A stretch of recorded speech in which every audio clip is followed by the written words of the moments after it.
ناظرین، infection control society آپ کی نالج کے لیے مختلف ویڈیوز کے سلسلے کو جاری کیے ہوئے ہیں۔ ہم آپ کو آج یہ بتانا چاہیں گے کہ جو ہمارے فضائی آلودگی ہوتی ہے وہ بھی موٹاپے کا ایک بہت زیادہ بڑا سبب بنتی ہے۔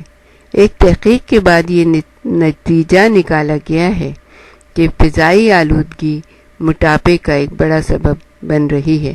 بہت سے مضر کیمیکلز جو اب روزمرہ زندگی میں استعمال ہوتے ہیں وہ انسانی غدود کے نظام اور ہارمونز پر بہت برے اثرات ڈالتے ہیں۔ اس کے علاوہ آلودگی کی مختلف اقسام بھی ایسی ہیں جو موٹاپے کا سبب بن رہی ہیں۔ ماہرین صحت کے مطابق روزمرہ استعمال کیے جانے والے پلاسٹک میں جو خطرناک کیمیکلز پائے جاتے ہیں وہ ماں کے ذریعے رحم میں موجود بچے تک پہنچ جاتے ہیں۔ چنانچہ پلاسٹک کو اوبیسٹی کی عالمگیر وبا کا سبب قرار دیا گیا ہے۔ آج کل کی ترقی یافتہ دور میں ماحول میں بہت سارے مصنوعی کیمیکلز پائے جاتے ہیں جو انسانی صحت پر مختلف انداز سے اثر انداز ہو کر اسے امراض کا شکار کرتے ہیں۔ ایشیائی ممالک کی فضائی آلودگی بہت سی بیماریوں کا پیش خیمہ ثابت ہوتی ہے۔ ہم آپ کو پاکستان کے دو بڑے شہروں لاہور اور کراچی کے 2006 میں آلودہ ترین شہروں کے خطاب سے جو نوازا گیا ہے اس کے بارے میں ہم بتائیں گے کہ سڑکوں پر دوڑتی، شور مچاتی، دھواں اڑاتی گاڑیاں، فصلوں کی حفاظت کے لیے حشرات کش ادویہ کا بیجا اور بے محل استعمال ماحول کو آلودہ کر رہا ہے۔ مزید برآں یہ ہے کہ درخت کاٹے جا رہے ہیں، انڈسٹری کے نام پر غیر معیاری اور روٹین سے ہٹ کر کام کیے جا رہے ہیں۔ ان فیکٹریوں سے نکلنے والی گیس اور دیگر مادے ہوا اور پانی کو آلودہ کر رہے ہیں۔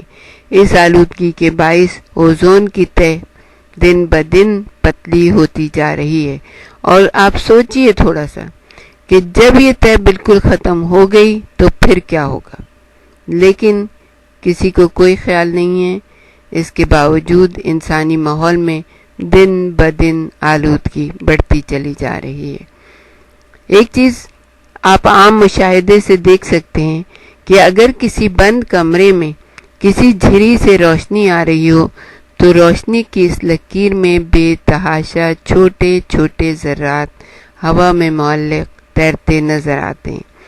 ان میں وہ مہلک ذرات جن کی جسامت 2.5 مائکرون سے کم ہو، یعنی کم ہو اس سے 2.5 مائکرون سے، پھیپھڑوں، سانس کی نالیوں، دماغ کی جھلیوں کو نقصان پہنچاتے ہیں۔ یہ ذرات بلڈ برین بیریئر نامی جھلی کو، جو کہ دماغی خلیوں اور خون کے درمیان رکاوٹ ہوتی ہے اور زہریلے مادوں کو دماغ میں داخل ہونے سے روکتی ہے، اس کو توڑ دیتے ہیں۔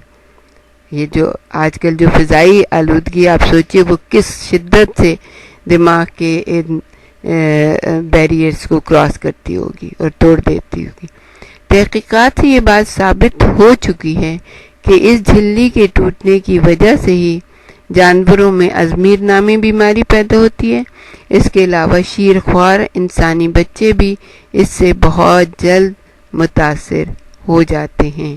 تو بہت خیال رکھیے، اپنے ملک کا خیال رکھیے، اپنے معاشرے کا خیال رکھیے، اپنی گاڑیوں کو دھوئیں سے پاک رکھیے، اپنے گھروں میں کم از کم چھوٹے چھوٹے گھر بھی ہیں وہ اپنے گھروں کے آگے چھوٹی کیاری میں سبزیاں اور فروٹ اگائیں، اور اس کے بعد جو ہے نا اپنے گھروں کو آلودگی سے بچائیں۔